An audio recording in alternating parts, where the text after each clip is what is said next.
এ খাদিজা, সারাদিন দিনের দাওয়াত দিছি, পেটে কিছুই নাই, ঘরে কোনো খাবার আছে কিনা? আম্মাজান খাদিজা বলে, ওগো প্রিয় স্বামী, আমাদের ওই যে ছোট একটা বকরি আছে, শুধু ওই বকরি থেকে সন্ধ্যাবেলা এক পেয়ালা দুধ দহন করে আপনার জন্য রেখেছি। আর পাশের বাড়ির মানুষ হাদিয়া হিসাবে আমাদেরকে 4টা খেজুর দিয়ে গেছে। আমি 2টো খেজুর খেয়ে 2টো খেজুর আর এক পেয়ালা দুধ প্রিয় স্বামীর জন্য রেখে দিয়েছি। আপনাদের কাছে আমার প্রশ্ন, সারাদিন না খাওয়া মানুষের কি এক পেয়ালা দুধে কি পেট ভরে, তৃপ্তি মিঠে? আম্মা জান আয়েশা রাদিয়াল্লাহু তাআলা আনহা আল্লাহর নবীর সামনে দুধের পেয়ালা হাজির করলেন। নবীজি অর্ধেকটুকুন দুধ খেয়ে অর্ধেকটুকুন দুধ আম্মা জানকে দিয়ে দিলেন। নবীজি একটা খেজুর খাইলেন, আর একটা খেজুর আম্মা জানকে দিয়ে দিলেন। আম্মা জান বলে, ওগো প্রিয় স্বামী, 2টো খেজুরি আপনি খেয়ে ফেলেন। আল্লাহর নবী বলেন, না না না, আমি আমার হাত দিয়া তোমাকে একটা খেজুর খাওয়ায় দিব। আল্লাহু আকবার।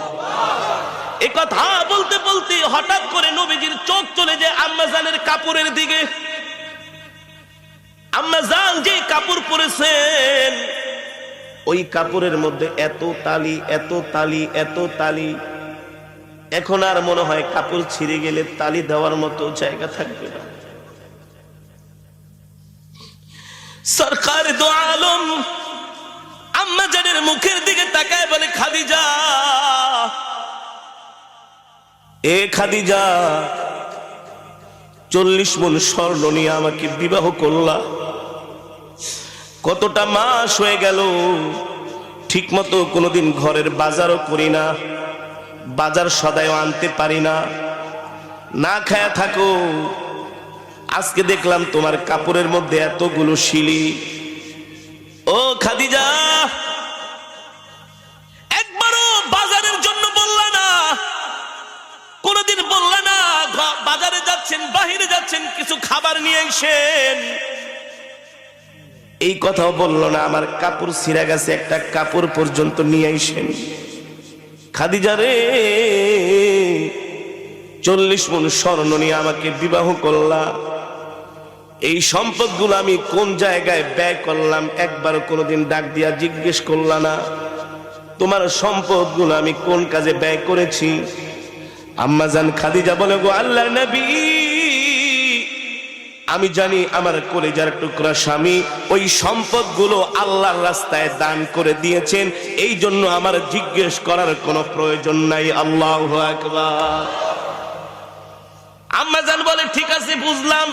আল্লাহর নবী বলে, বুঝলাম, কিন্তু তোমার গায়ের মধ্যে ছিঁড়া কাপড় তালি দেওয়ার মতো জায়গা নাই, এই কথাও তো কোনোদিন বললা না, একটা শাড়ি কিনে আনেন।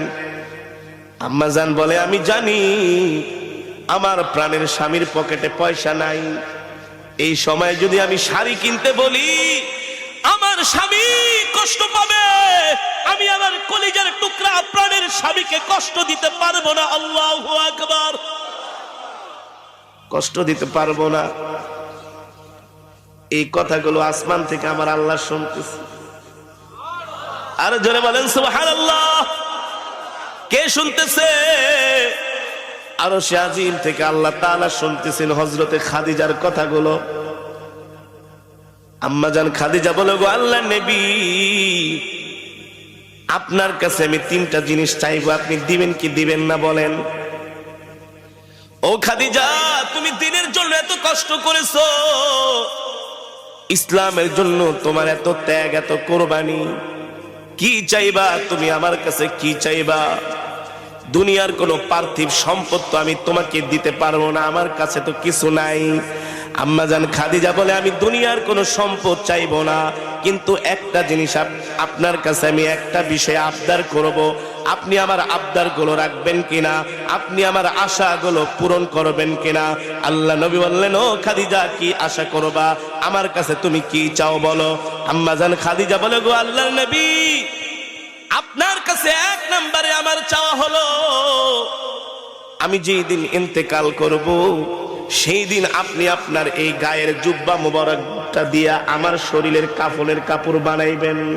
বাজার থেকে কাফনের কাপড় কিনবেন না।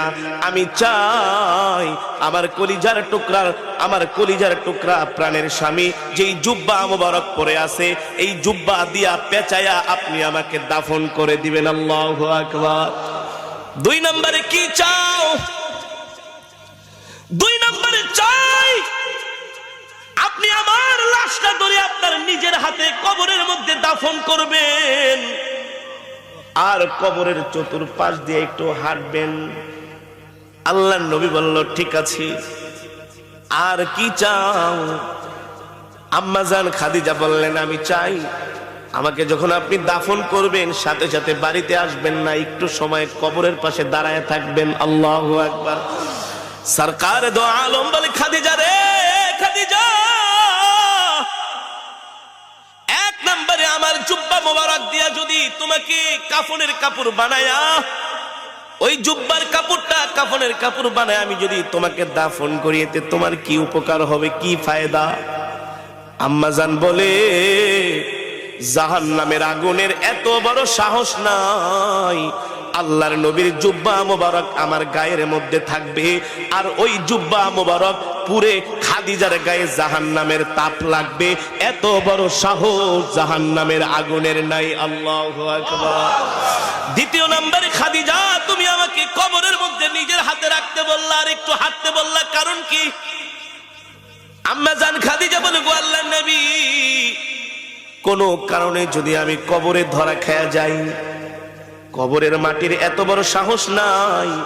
আল্লাহর নবী যে মাটির চতুর্পাশ দিয়ে হাঁটছে, ওই কবরের মাটি আমাকে ভেদ করে 2-4 দিক থেকে আমাকে কবর চাপা দিবে।